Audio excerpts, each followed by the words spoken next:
I love Ben Crowe. He's Ash Barty's mindset coach. I don't know if you've heard of him. Okay. I love him. Anyway, my husband is, you are not allowed to read this book until I have read it, but he's not the reader. So he's had the book for 6 months and has not read it yet. I've read the first chapter, and in the first chapter, he talks about this idea of I am enough and I'm not done yet. And I think that encapsulates it in a heartbeat. Can want all of the things, be ambitious, have big goals, want to be a better writer, want to find a bigger audience, write better books, but I'm okay if I don't. Welcome to Writes for Women, a podcast all about celebrating women's voices and supporting women writers.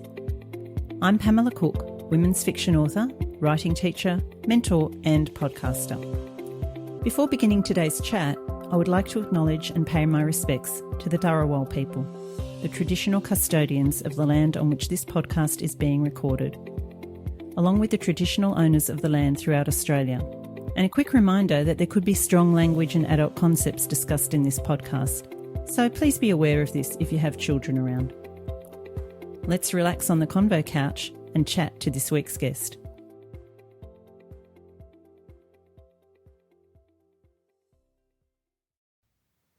Hello, and welcome to another episode of Writes for Women, the second in this season of On the Convo Couch. And I have a fabulous guest for you today to listen and or watch if you are watching this on YouTube.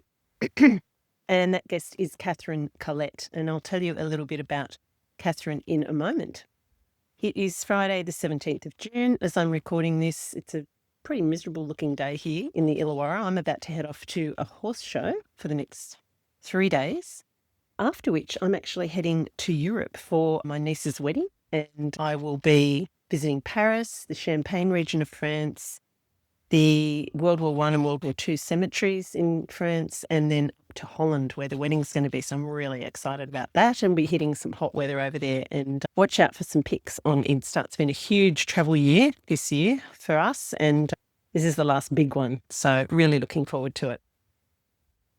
Before we get started with the interview today, I just want to thank everybody who is tuning in again to the new season of Writes for Women and who sent me feedback or commented on the podcast posts on Instagram about enjoying the episode with Trisha Stringer.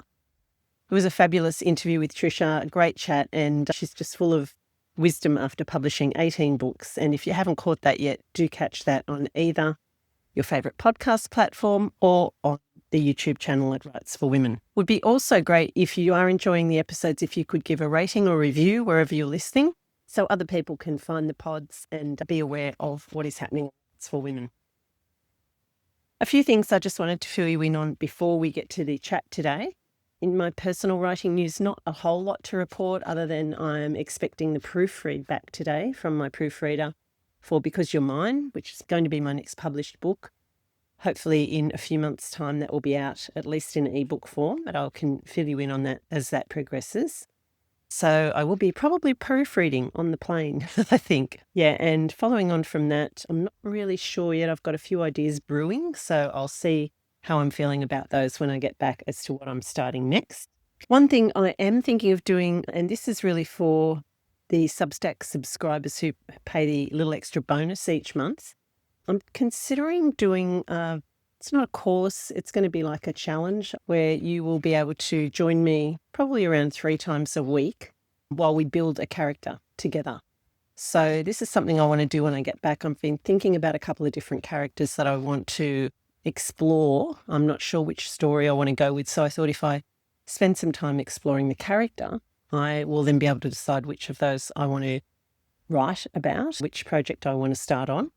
So I'm thinking of putting together just a little challenge where we spend probably about 3 sessions a week building different aspects of character. So for me, plot is all about character. Everything starts with character for me. And if you can build a strong character, definitely have a flawed character with problems and conflicts, the plot itself will come out of those problems and conflicts. That's something I'm just thinking about playing around with and putting together. So if you're interested in maybe signing up for that, keep an eye on the Substack newsletters that come out. They go directly to your inbox.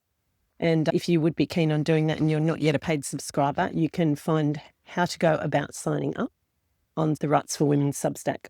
Something else that is happening starting in July is I'm doing a fiction feedback course with Writing New South Wales. That starts on the 6th of July and goes through to the 13th of November. It does sound like a long time, but it's online and it's not that onerous. Over the course of that 5 months, you have the opportunity to submit up to 12,500 words, and you will receive both tutor feedback from yours truly and also peer feedback, which is fantastic to have this opportunity to get multiple different types of feedback from people on your writing. And the specific feedback that you get is on your synopsis, on your opening, characters, dialogue, point of view, plot, and conflict.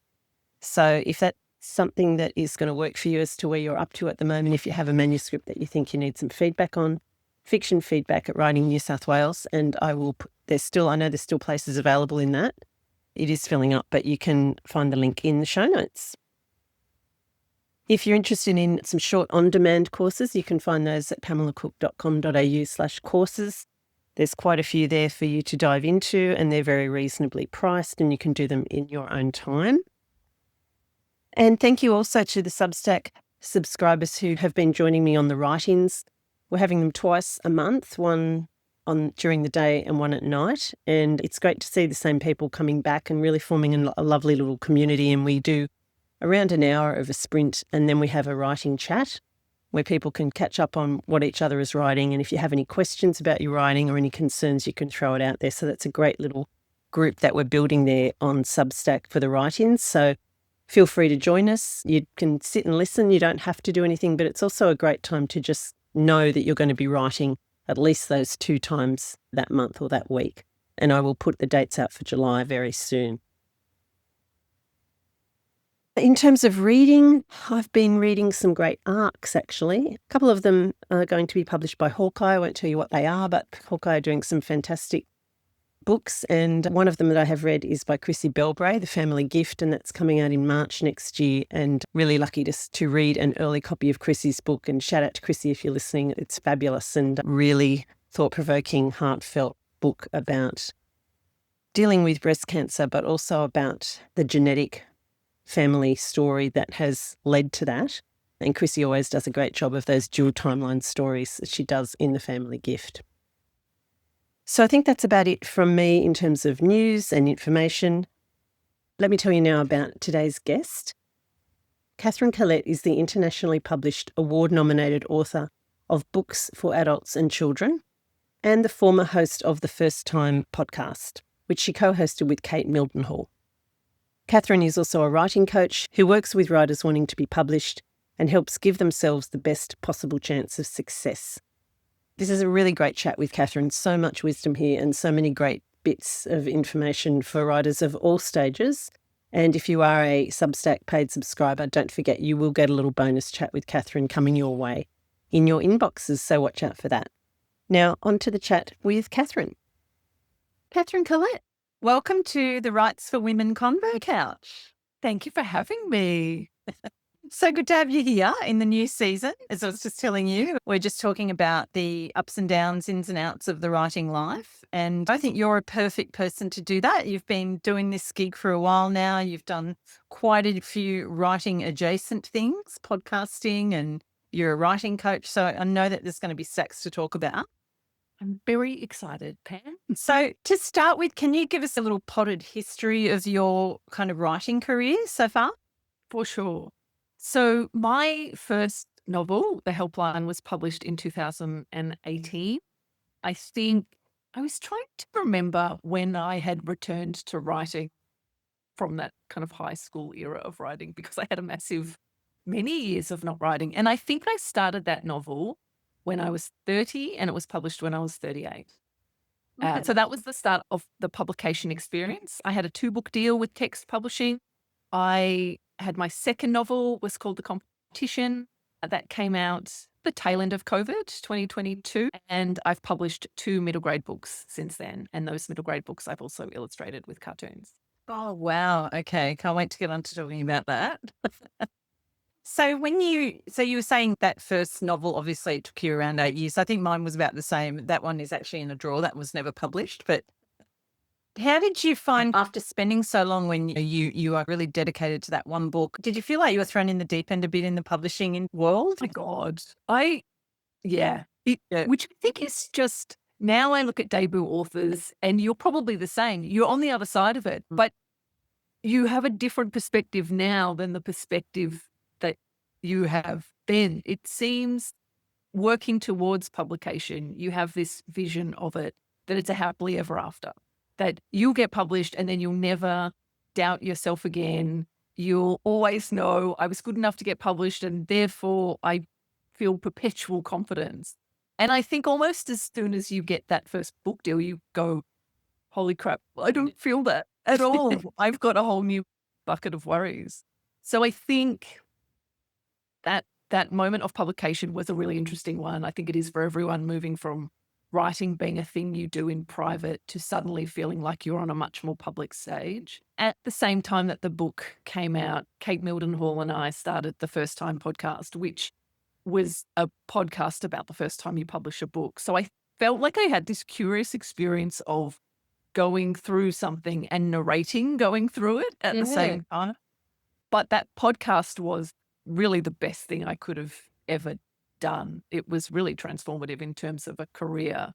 That act of getting to talk to people and building a bit of a community and building relationships, but also just people that had perspective on that first time experience. Because at the time, it felt like, this is my one and only shot. If I stuff this up, it's all over. And I think that's just not true. Yeah, yeah. You feel like there's so much writing on it, don't you? Because it is like you've climbed the mountain, that's been the dream, and suddenly you've got it. And then it can sometimes be, I always remember, and I think it's the same still, I haven't had a new book out for a little while, but it's the same, a little bit like on publication day where there's all this build up to it. And then suddenly the book comes out and it's 8 o'clock in the morning and you're sitting there, it's okay. So weird. The book's out. And then, and my launch is 3 days away. And yeah, it's a weird experience. I think as well, that was pre-COVID. So I don't even know what it's like for people now. It does feel like a bit of a different space. And then with your second book, Katherine, was that something you had already had written or had, The second book, I had the concept for a long time. I don't know if you've ever heard of Toastmasters. Yes. Yes. Okay. So I had started Toastmasters because I suddenly had to do a lot of speeches at work. And this was before my first book came out. And I remember walking into my first Toastmasters meeting and just being like, oh my God, it's just incredible. And so I knew for a long time that the next book would be set in this world of Toastmasters and specifically public speaking competitions. And so I had that concept. I had, 20,000 words or something, but not very good words when that book was picked up. But that's the toughest book to write, I think, second. Yeah. It's really hard. Yeah. It's really tough. And I found that book very hard to write. I wrote it once. I don't remember if I handed it in or I didn't hand it in, but say it had been a book that took place across sort of 9 months, I completely changed it. So it was 3 days. So it was a new book. I really had this idea in my head of, I want it to be published quick. I've got to maintain momentum and I want it to be really good, which are the two hardest things you can say to yourself as a combination. So that was a hard book, hard to write. Did you say you had a 2-book deal? I did. Okay. So yeah, there was that pressure then to produce the second book, get it to your publisher on deadline, all that sort of thing. I think that is the hardest, isn't it? I remember when my first book came out, I think it was December 2013, and then I was just basking in the glow of having a book out. And I think it was like February, my publisher saying to me, because I'd only signed a 1-book deal, and because it was in that rural fiction, rural romantic space, that was all the go at the time. And so by February, she said, oh, what else have you got? And I'm like, nothing. It's a slow process. Yes.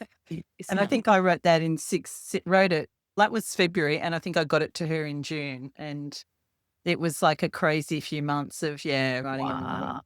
And that is incredible. Oh, it was like I got 2 different kind of bits of stories that I just had sitting on my laptop and smushed them together. And I was actually quite happy with the story, but it was the book that when I got my rights back, I did revise that one and republish it, because that was the one that I felt I had obviously rushed the most. Yeah. But yeah, it's tough. The second book's tough. Yeah. There's lots of ways you can waste time, I think, in the writing process, but there's also something to be said for it takes as long as it takes. I think Yeah. both of those things are true. Yeah. And how did you then find your way into, did you say middle grade fiction? Middle grade. So I had finished the work at my end for that second novel, and I had an idea for a third adult book. It was COVID at the time, and I started doing The Artist's Way. I don't know if you've ever done The that. Artist's Way. Yeah. Oh, good. I Yeah. love it so much. I just bought it to give to someone, actually. I think it's incredible. And the thing that kept coming up when I was doing The Artist's Way and doing the morning pages was illustrating, so cartooning, Okay. and writing about kids and basketball. And so I ended up parking the adult novel. I've come back to it now, but I just followed The Artist's Way and was like, I'll pursue this, I'll pursue this, I'll pursue this. And one of the things I did during the writing process was I set myself do 100 cartoons in 100 days. I'm not a drawer. I don't have a background of drawing at all. Okay. And I shared them on Instagram as I did them. So each day I didn't complete it. It would have been far less than 100 days. But even that was really transformative, that getting feedback along the way, even just that small thing of sharing a very badly drawn cartoon. Yeah.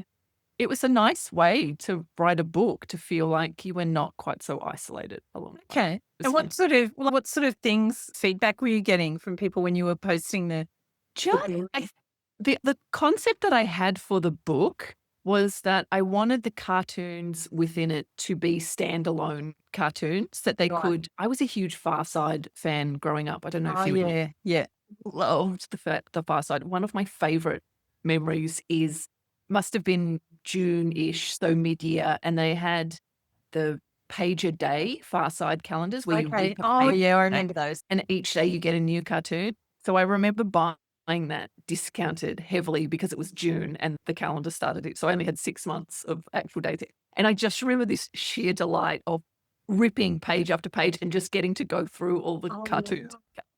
So with the cartoons that I made, I wanted them all to be, while they're integrated with the text, standalone. Right. Yeah. So I keep thinking about this a lot at the moment because when I talk to writers and do courses or coach people, I have this idea that writers want to write, but they don't just want to write. They actually also want to be read. And I think, gosh, books are such an inefficient way of achieving that goal, given it takes you 2 years conservatively, 3 years, 8 years to write one. You put it out and then back to the drawing board. So I really like this.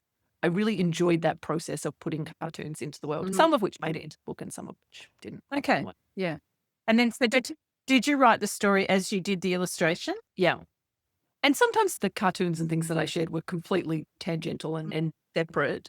And I think you can do that with cartoonings. I don't think that would really work very well if you were releasing bits of a fiction novel. Yeah, true. Yeah, but it was fun. And my kids was the age of middle grade. Oh, great. Book, so I could read it to them. It was very clear when they were bored by websites. It literally tunes out in such a visual way. Yeah, true. Yeah. Well, that would have been a good signpost for you. Okay. Make that treat more interesting. Exactly. Make funner. Yeah, a bit boring. Yeah. So the kids' books, it's interesting having done both adult and kids. Yeah. They're pretty different audiences. Is probably a very honest statement. Yeah. How did you approach the writing of that then, having come from writing for adults? And did you do a degree in creative writing as well? No, my background is engineering. So I did an arts degree and an engineering degree. I worked up until about 2 years ago. I worked,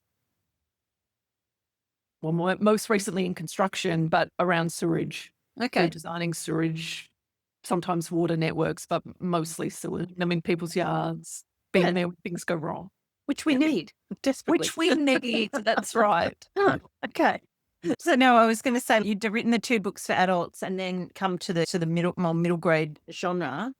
How did you find that writing? I know you had the illustration side of it that you were doing, but in terms of the actual writing and getting to that final version of your middle grade novels, how was that compared to doing that revision process on an adult novel? Yeah. Kids books, for me, felt more straightforward in a lot of ways. And I think having kids of the age, I could test elements of the writing, but also test their ideas a little bit. I think for me, it was probably less involved, the editing process and the structural editing process and all the rest of it. Possibly the biggest point of distinction is that idea of the audience is different, which is very obvious. But when you have an adult book come out, there's lots of opportunities in terms, or there was for me at that time, newspaper interviews, being on podcasts, being on the radio. Like there was lots. It felt like there was lots that you could do. Whereas for the kids' book, completely different proposition, because really you don't, unless they're a really big name kids author, you don't really hear many kids authors on the on an adult radio show. You have this kind of funny thing of you're writing for kids, but adults have to buy the books, and the gateway to kids is through adults. So that publicity moment is a lot quieter. So how did you navigate that when the books came out in terms of trying to reach your audience? The publisher, publicist, I guess the direction is schools is a way that you can build an audience and build relationships and all the rest of it.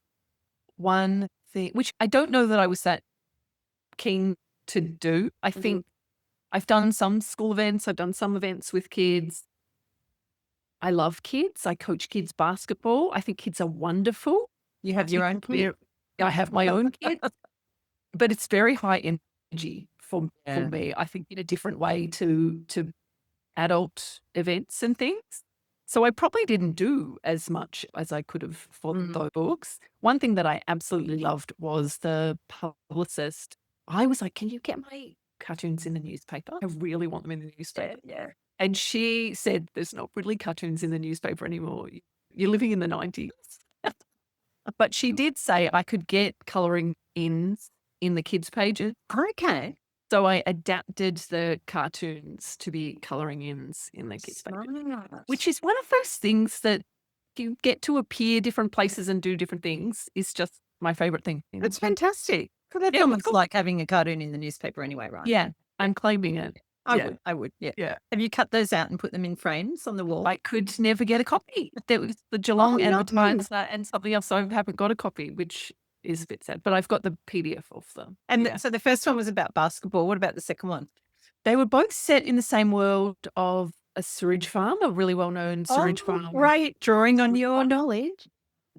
So they're set in a small town. It's a fictionalized town, but there was a town attached to the sewage farm at Werribee in Victoria. And so one is about a basketball team and the other is about bird watching, which I don't know if you know about sewage farms. Sewage farms are big for bird watching. I can imagine they would be. Is it fun drawing the birds? I didn't love drawing the birds.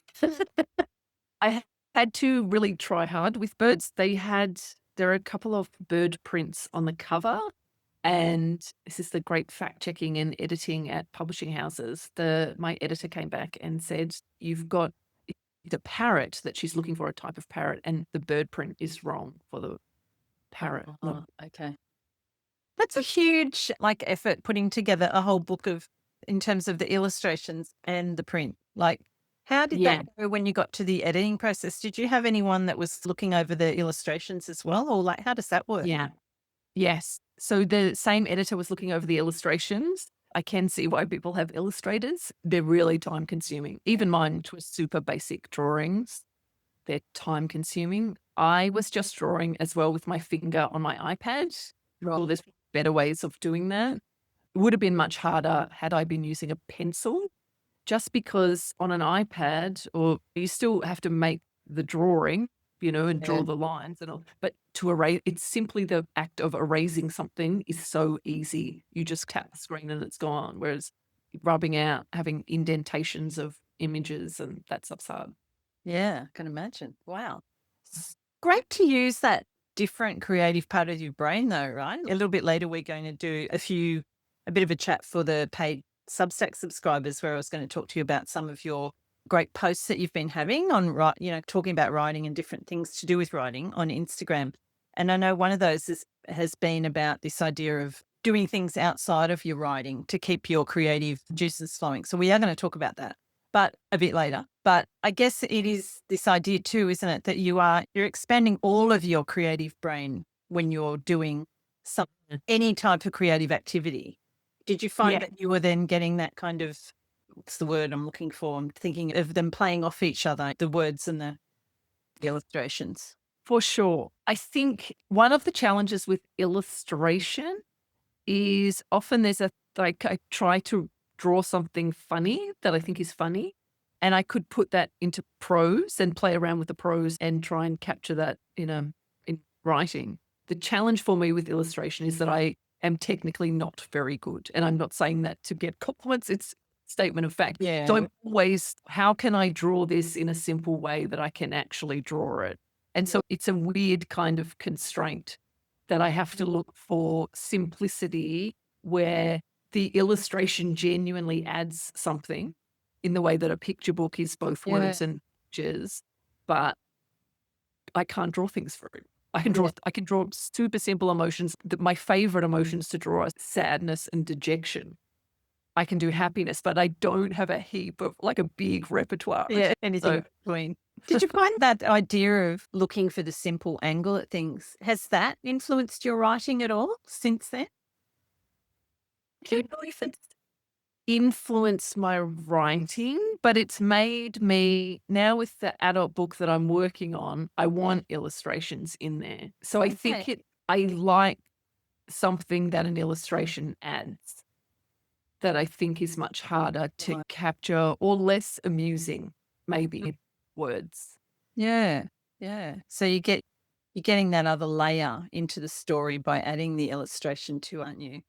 And you get to signpost, I think, in a different way. When you're in writing words, I sometimes think the best jokes are just thrown away, that you don't really flag them. But illustrations give you the opposite opportunity of taking something and saying, I think this is the moment that I think is really funny here. Yeah. So is the book you're working on now in the same kind of vein as your earlier adult novels with that humour angle? Yes. Although I want it to be darker as well. So I think the novel that I'm working on, I want it to feel a bit more White Lotus. So I'm excited about it. It's had a long gestation period. Has that been bubbling away in the background while you've been doing all these other things? Yeah. And I feel like re-entering has been hard. So I had I don't know, I probably had 30,000 words of a draft zero. Then I wrote 2 books and now coming back to it. So it's taken me a long time to get back into it. But my husband and I went on a cruise earlier this year. It's set around a cruise ship, and that was a good research, right? Research is the best ever. So good. Especially, when it's that specific, you sit in that world and you enter that world and immerse yourself in it. It's a great way to get back into it. So good. And I think I thought you could write a cruise ship novel not going on a cruise ship. And now, having been on a cruise ship, I think you absolutely couldn't. Yes. How did you find your cruise experience? Had you been on one before? I hadn't been on one before. I'm not sure I'll go again.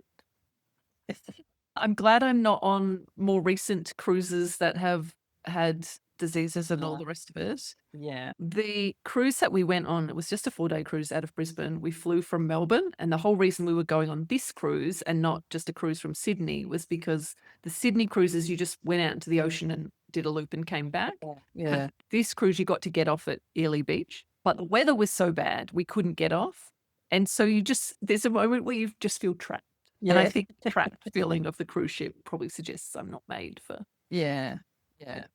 Well, we'd never been on a cruise, and then we got an opportunity to kind of pretty wild way to go on a cruise. We went to Antarctica. Oh, this is the exception. I would be exception for Antarctica for I sure. highly recommend you make an exception for that one. Yeah. But we'd never been on one, and luckily we got on it through a family member who got us amazing discounts, so we were very lucky. But what blew my mind was the question was always from other passengers, what other cruises have you been on? And then when we said none, they were like, what? You're going to Antarctica? But also then they would tell us how many cruises they'd been on. And it was like, it was almost like a cult. That was one thing I loved was at the dinner service, we would often just by chance, we got to sit next to people who were serious cruisers. And so we were on this boat, I think for 4 days. And the one night, the couple next to us were like, we're on the boat for 43 days, something like that. And my husband and I were like, how does that, like, how are you on this boat for so long? But they had just booked back-to-back cruises. Oh, no. Yes.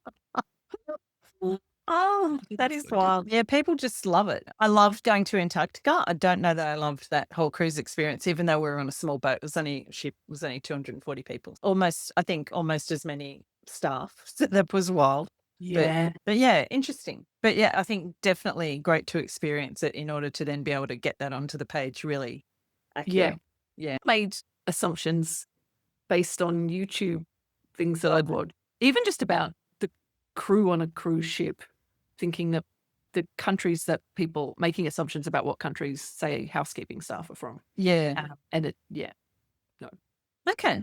I must have watched a YouTube with the one Irish woman who was a housekeeping staff person, and literally no one else in the world is. Good job that you went on the cruise then. Yeah. So how far through that are you at the moment? I am at the end of the first act. Okay. Good. Yeah. Yeah.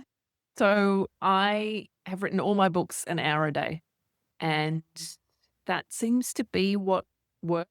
This book will be the slowest by far to write. I think partly because that re-entry took so long, but if it works, I think I just am not good at much more than that. Do you find that your brain power, like it's an hour and for that concentrated time on the keys? Yeah. I think Schwarzenegger had this quote about going to the gym, and he was like, if you're in the gym for more than an hour, you're making friends.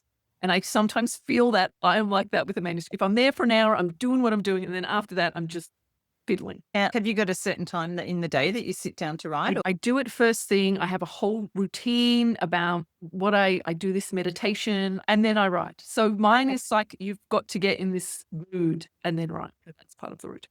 Yeah. And then are you conscious of the time you go, okay, like you set a timer, or do you do a word count, or 2 Pomodoros? Okay. Yeah. 2 Pomodoros. I write in Word and then put it into Scrivener. I have a spreadsheet. What do I like? I like the Michael Haig structure, which is I love it. Yeah. It's perfect because it's a bit of a plan, but it's not too much of a plan. And it's this, he has that lovely idea of stories are about emotion. So you have like the outer journey and the inner journey. Love that. Yeah. I use that every time. Yeah. Yeah. It's great. It's simple. It makes sense. I love it. Have you tried Save the Cat? I have tried Save the Cat. It's too many beats, too many things for me. Yeah. I reckon now reading people's work, I can tell when people have used Save the Cat. Really? One particular thing that is my pet hate that I wish Save the Cat would stop saying. And it's where some sort of peripheral side character states the theme. Oh, yes. And The theme stated. Yes, the theme is stated. And I don't think I've seen it done. Quite explicit, isn't it? In the thing, it's like they can pretty much come straight out with this. Yeah. Almost, this is the theme of this book. Yes. I can now think of it in movies. I've seen it work. Yeah. They'll look at a billboard and there's the theme or that sort of thing. But yeah, in novels, I think it's a tricky one to pull off. And tell us about how you use Scrivener. So you write in Word and then you copy and paste into Scrivener? Yeah. So then each scene is its own little Scrivener document. I think Scrivener's wonderful. I probably did not even a 10-minute tutorial when I first signed up. It has so much functionality that I don't use. Oh, me What too. I love is that moving. You're a Scrivener? Yeah, I write in Scrivener. I love the corkboard, being able to move scenes up and down on that, whatever they call it, on the side, the binder. Yeah. The binder. Yes. Yeah. I love the color coding. I did work out how to do color coding, although every time I go back to use it, I've got to go and do a little tutorial on how to use it again. But I love those elements of it. Yeah. And I know there's a whole lot of other stuff that it does that I really don't make use of. But the binder, just that movement of scenes, like I'm going to put it here. Oh, I think it's great.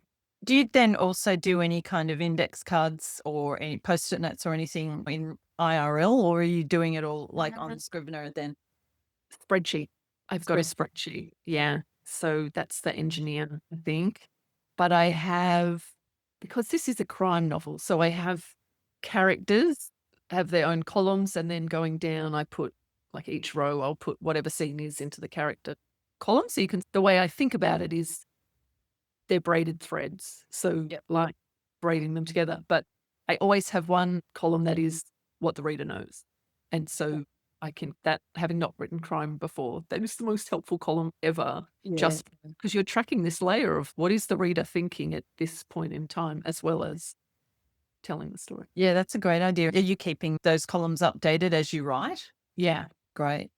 And how did you end up writing a crime novel? Are you a crime reader, or did the story come to you and you thought, oh, that's crime? Or I think the story came.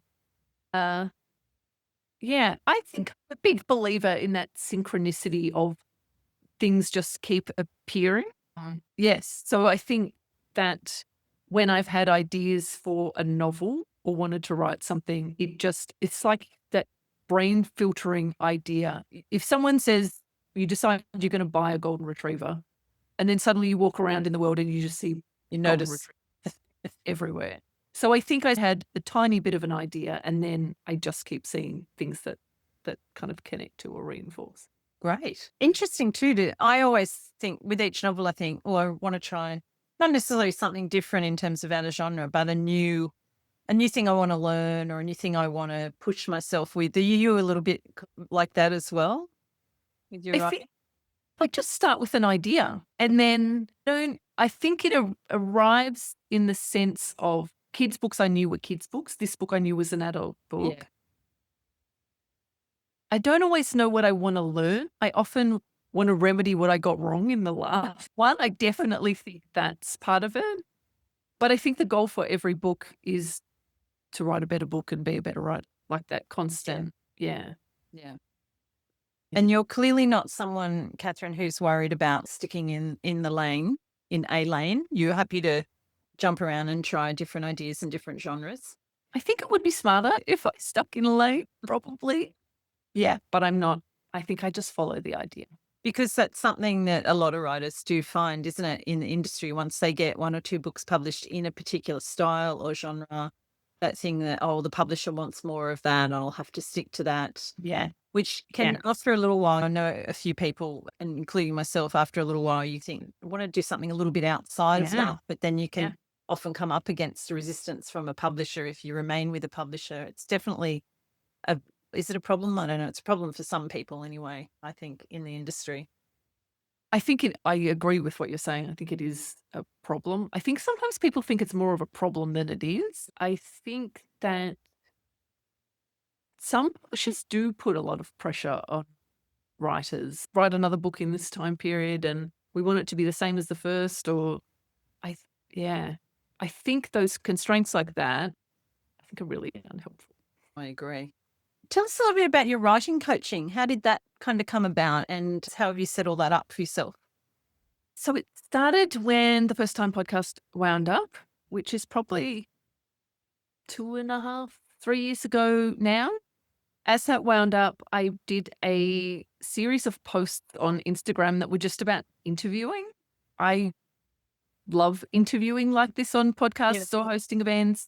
But it's a weird thing in that you have to learn publicly. It's not really a way to learn except by doing. And there's also not a lot of information available on it because if you Google interviewing, it's job interviews are the interviews that come up. It's weirdly hard to find information on. So I did a series of Instagram posts about interviewing and they were well received. And then I started to move into coaching really just around debut authors in that moment of people's book coming out. Yeah. And from there, it just evolved. So I've been doing it for a couple of years. I work with people who are working on first books, but also people who've written multiple books, work in that kind of 6-month sending words each month or reading manuscript and refining them. So that's the one-to-one coaching that I do. And then in terms of courses, I've run different courses.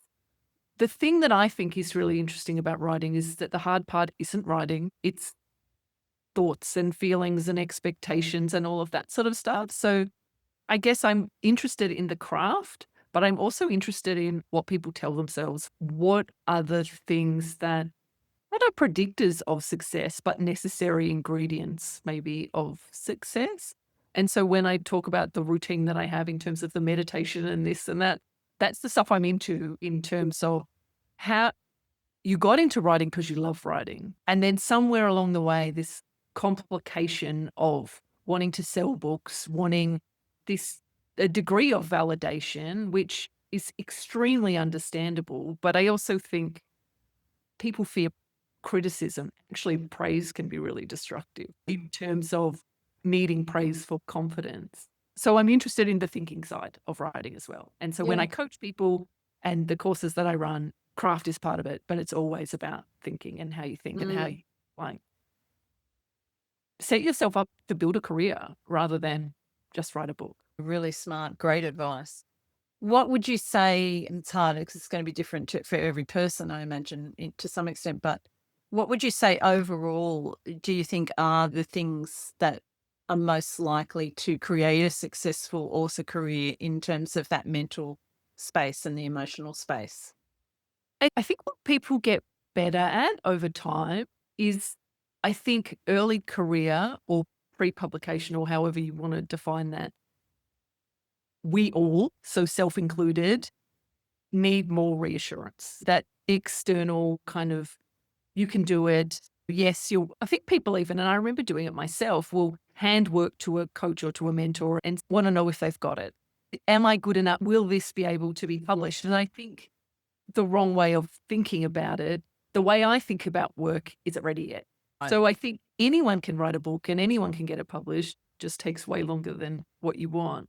I think those early stages can be characterized by wanting reassurance and maybe some kind of validation. I think as people go on, they get much better at tolerance for uncertainty. And if a thing doesn't land, then it doesn't mean I'm not a good writer. Being ambitious, but not having your whole sense of self dependent on these external markers. And I think for me, the challenge of that first time publication is that people think it's happily ever after now. And I think that's what sets you up to experience disappointment. What can be easy to do is to just transfer that feeling of having made it, or that will prove me once I achieve this other thing, I can rest, is that constant moving of milestones. Yeah. My husband coaches my daughter's basketball team, and her team got her the Ben Crow book, got him the Ben Crow book. I can't even remember what it's called. I love Ben Crow. He's Ash Barty's mindset coach. I don't know if you've heard of him. I love him. Anyway, my husband, if you are not allowed to read this book until I have read it, but he's not the reader. So he's had the book for 6 months and has not read it yet. I've read the first chapter, and in the first chapter, he talks about this idea of I am enough and I'm not done yet. And I think that encapsulates it in a heartbeat. Can want all of the things, be ambitious, have big goals, want to be a better writer, want to find a bigger audience, write better books, but I'm okay if I don't. Yeah. And I think that's the healthier trajectory. Great. I love that. I'll have to look out for that book. I could review the whole thing if I'll have to read it. You just have to wrestle it off your husband. Yeah. What about on the, because you said in your coaching you're doing both sides, the craft side and that more psychological side, which is so important. What would you say in general on the craft side is something that you have noticed with a lot of your clients that they need to work on? Are there one or two things that, you know, in the manuscripts that you're getting to see where you think, this is like a real new writer thing that they need to change or get? I think probably two things. One is orchestration. I don't know if there's a better way of putting it, but you have characters that are great and you have a great story. And the feeling of orchestration, which is not a good thing, but a stage of the process is when your great characters are doing what the story requires them to do, but they would never do that. So you have this shy, retiring person who suddenly decides to, I don't know, do something, go in a dance competition or something. So the feeling as the reader is, I feel like I know this person and I feel like they wouldn't do that. Yeah. And I think that sort of marrying character with story. And I think it just is the stage in the process that you come up with the characters, you come up with the story, but the book is not done until the characters are doing the story in a way that feels organic. So I think It's that like believability thing, isn't it? Yeah. Can you make one character believe these characters would really do Yeah. these things or Yeah. want these things. Yeah. Exactly. Someone might fall in love with someone else, but you can't see why they would like each other. So that feeling of orchestration. The other thing I just doing is, and I think it comes from, now I have a Kobo, so an e-reader that's a Kobo, but I used to have a Kindle. And when you would buy Kindles, you could get a free opening chapter sample. So whenever I would go to buy a book, I would get the opening chapter. So I think because I didn't want to buy every book that I got the opening chapter of, I love opening chapter. And I think if you read lots of them, which we all do because we read the book, but I feel like I read more because I was constantly like, okay, I don't want that book. I want this book. Yeah. I love opening chapters. And opening chapters are critical for readers in general, but also for if you're pitching work and all the rest of it. So what would you say are the key things to have in an opening chapter? Key ingredients for a strong opening chapter? A lot of people talk about hooks and all those sorts of things. I think those things are hard to pinpoint. One thing I think Save the Cat talks about well is that mirror image, that the start is the mirror of the end. I think that's important. But I think actually what a lot of people, many people, can get wrong is the advice is often start the story quickly. So people will sometimes start in the right spot, but they'll move quickly through all of the events. And I think the advice should not quite be starting quickly. It's start in the right spot and then move slowly through. Because if you move quickly through everything, nothing lands. It is not sufficiently impactful. And you want a sense of getting to know your characters a little bit too, don't you? And who they are before they launch into whatever exactly. the thing is. Yeah. And I think you want a reader to love your characters too. Yeah. I think villains is the other kind of character that I'm interested in. Not all books have straight up villains, but understanding why the baddie why are they right? In what ways are they perfectly justified in everything that they're saying and doing? And I think taking them out of villain for villain's sake to, I can kind of sympathize. Like humanizing them a bit. Yeah. And having a sense of, I don't know if you ever read How to Win Friends and Influence People. No. Dale Carnegie, I think he has a chapter where he goes through all of these, I don't know, like mafia bosses and this kind of criminal that did this and this murderer that did this, and takes you to different points in their life where the view of these kind of baddies, he identifies moments in their life, be it through interview or what they've said to this person or what they've said to that person, where they talk about what they have done is perfectly justified and they're only doing it for these reasons. And it's a really interesting example of the way that we all think what we're doing is perfectly justified. Yeah. And probably is if you've lived the life that he, they, whomever has lived. Yeah. I'm conscious of the time ticking on, Katherine. I know you've got to do school pickup, haven't you? I don't today because I'm at my mum's soaking up the heating. Oh, the heat. That's right. Okay. So just before we get on to the fast four, Katherine, could you tell us if people are interested in working with you as a writing coach or doing any of your courses, where's the best spot to find you for that? The best spot to find me is probably on Instagram at Katherine Collette Writer. I call my coaching the long game coaching. So it's a 6-month coaching program. And depending on when this comes out, I have a mini course or a course that will be kicking off that's called Main Character Energy. And it's about the thinking side and also the doing side of kind of building something alongside writing your book.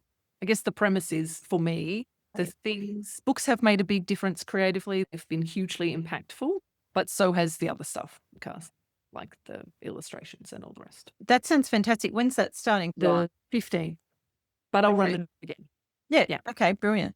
And we didn't really get on to talking about the podcast, but just since we've touched on that, what would you say the podcast, how has that helped you with your writing life, basically, and your life in general? Yeah. I think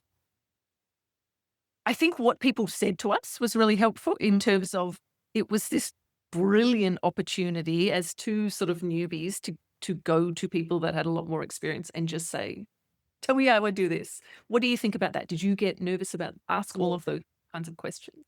So brilliant from that perspective and from a building relationships perspective. I think the other way that it was super helpful, though, was we did 350 episodes versus writing 4 books. So that act of putting something into the world, some of the things landing better than some episodes, people loving, other episodes being much quieter, is so good for building your own confidence and sense of non-attachment, but also a way to be found. Yeah, that have these creative breadcrumbs that feed back to your books as well. So I think sometimes the model is release a book, disappear for 3 years, release a book, disappear for 3 years. So just even from a numbers perspective, we've stopped the podcast a couple of years ago now, but I still have people this year coming up and saying either I've just discovered it, I loved it. Lots of people say they go back and listen from the start, which I cringe at. But I also early understand episodes. I know the feeling. It's no, don't listen. Were there any real standout interviews for you? I know that's really hard when you did 350 of them, but when you think back, are there any that really stand out as being amazing for you? There was one with the American author Kevin Wilson. He's not to be confused with the Australian comedian Kevin Wilson at all. He wrote The Family Fang. He also wrote a book, Nothing to See Here, which was published by Text. He was amazing. I think about one of the things that he said all the time, and he'd written it was a Time article or an article in The Atlantic, and he was talking about he has Tourette's and maybe some sort of anxiety disorder. I don't know the full details of it, but he was saying within this article, and then we spoke about it in the podcast, how he never thought he'd have kids because I think he has wildly intrusive thoughts and would imagine quite terrible things. Anyway, so he said, I could never have kids. He thought, I don't know if I could look after them. Anyway, he did end up having kids. And part of the process of realizing and coming to terms with the idea of having kids was the fact that he realized that he had always thought that in the world, the strong protect the weak. And so his whole kind of idea was, I'm not particularly strong. I'm not going to be able to protect kids. I'm not strong. But he came to the realization that it's the weak that protect the weaker. And I just love this idea. I love it. Hearing him talk about it and expand on it was wonderful, just thinking about what it means to be strong and what it means to be weak. But I also just think as a life philosophy, suddenly doing brave things feels very possible. In a world where lots of bad stuff happens all the time, to think the weak protect the weak. I don't know why I like it so much, but it gives me chills. I find it really impactful, and I think about it all the time, and I just loved talking to him. Amazing! I'll definitely go back and find that. So then I'll put it in the show notes for this one. The other one I loved was not a writing person, but a coach of NBA and WNBA in the States. Oh, wow. Called Brianna Garza. She's a shooting coach, so basketball shooting. She was amazing to talk to. I started following her on Instagram, and then once the podcast wound down, I did a few interviews with just different people, and I just loved talking to her, just coming at similar ideas to ideas that I have and think about creativity that lots of us do, but coming from a basketball background. And so she would talk about things like shooting the ball, because it's similar to the book stuff around how you can attach meaning to how this one went into the next one. And on the basketball court, the worst thing you can do is, I missed this one. I'm going to miss that one. I'm going to miss that one. I'm going to miss that one. So she has lots of tricks where you shoot the ball, whether it goes in, whether it doesn't go in, you just say to yourself, how about that? Okay. It's real sort of neutral thinking. What else does she say? She talked about if you keep missing, you're not doomed. The thing to say to yourself is, I'm due. It's due to go in. This one's going to go in. This one's going to go in. Just that like the perspective. It makes all the difference, doesn't it? Yeah. Massive difference. When I think about some of those shifts across my career, that usually are things other people have given me. Yeah. Things like most careers build over time, right? As a counter to that idea of, this is my one and only shot. Where can people find that particular interview with the basketball coach? That's on the First Time feed. Oh, yeah. Okay. So Great. it's on the First Time feed. I did a little series called The Next Step, and her name is Brianna Garza. She'll be great. the only basketball shooting coach on there. On there. We'll look for that for sure. All right. Great. Let's start on the fast forward. What is a book you wish you'd written? Oh, anything by Elizabeth Strout. Oh, okay. Brilliant. Have you read her latest one? Yeah. Oh, I haven't done it yet. I can't wait to read it. good. You have that heartbreaking experience that writers have of being like so full of joy while reading and so full of jealousy. Just so good. Yes, I've got to grab that one. Who is your favorite character that you've written and why? Oh, I love this. Wow. I like my kids' book protagonist. Yeah. She reminds me of my daughter. I think she's hopeful and she's optimistic and twit. And I love her. Combination. Love that. What's something that you'd like to improve on in your writing? In the future or now or whatever? Yeah. I think a thing I want to lean into is probably honesty as a blanket statement. Honesty on the page in fiction, but also honesty of writing experiences in a non-fiction space. I think when I first started out being interviewed for books and bits and pieces, I went in and I advised people to do this with stories to tell because that's interesting. I think good interviews do have storytelling as a large component, but also you want to appear competent because it's all new. So it's just about having a level of competence. But I think as I go on, what is more interesting to me is elements that are not always flattering. We move beyond competence is probably not the best way of putting it, but yeah, I'm interested in looking at the truth. If I think of interviews that have been super impactful for me as an experiencer, there's one that Charlotte Wood did with Christos Tsiolkos in her book, The Writer's Room. Oh, yeah. And in it, he talks about greed and this idea of he would win an award, and I'm probably paraphrasing not quite right, but he would win an award and then he would want to win another one and another one and another one. And I love stuff like that, of that he's not presenting himself in the most flattering light, but it's so honest and just resonates. So honesty. Brilliant. And just the last one of this little bit, what would be the trickiest or most embarrassing thing that's ever happened to you at a book event? Or Memorable book event? one that I was not involved in, thankfully, was this event that I went to, and it was a really big name podcaster who'd come to Australia from overseas, and she's amazing. And she did a massive event at Hammer Hall, I'm not sure what it's called, in Melbourne. I don't know, multiple hundred people. And the interviewer was a reality TV person, and they built a friendship, this sort of podcaster writer and this reality TV person.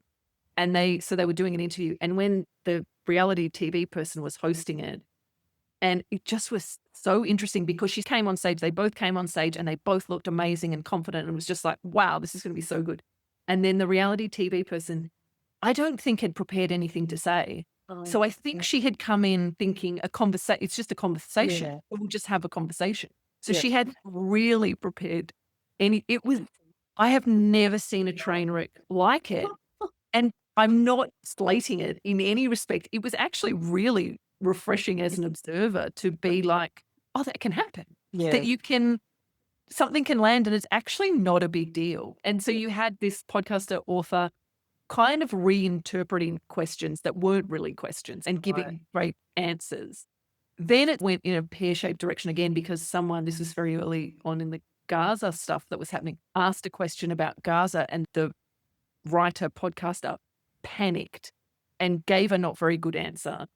It went on a little bit longer, the event. And then the podcaster author obviously felt that she'd blown this answer but didn't want to kind of stuff it up. So then she brought it back. The thing was, it wasn't that bad. Yeah. And it was terrible. Terrible in the sense of, I think if I raised it with that podcaster author, she would know exactly it would be an event that you would remember. But as an outsider, there was something that was nice about seeing a woman who even at the end of that, I was like, you're amazing. You're Yeah. super confident. And super also seeing that people up there aren't perfect, right? And everybody, we can all fluff Exactly. things, we can all make mistakes, we can all not know the right thing to say. Yeah. It's like, Yeah, You know. 1,000%. It was very refreshing. yeah. It sounds like I'm being critical, but it was like I took a That was good really away interesting. from it. Yeah. All right. Thanks, Katherine. Thank you so much. I'll wrap this part of the podcast up. Pleasure. Back here on Writes for Women on the Convo Couch. And yeah, all the best. I can't wait to see find out what happens in your new book when it's finished. Thank you. I feel like I shouldn't be talking about it, but thank you very much for having me.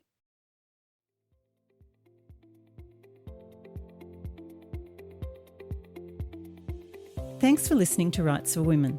I hope you've enjoyed my chat with this week's guest. If you did, I'd love it if you could add a quick rating or review wherever you get your podcasts so others can more easily find the episodes. Don't forget to check out the backlist on the Writes for Women website, and you can connect with me through the website at writes4women.com, on Instagram at W4W Podcast, the Facebook page Writes for Women, or find me and my writing at pamelacook.com.au. Thanks for listening, have a great week, and remember, every word you write, you're one word closer to typing the end.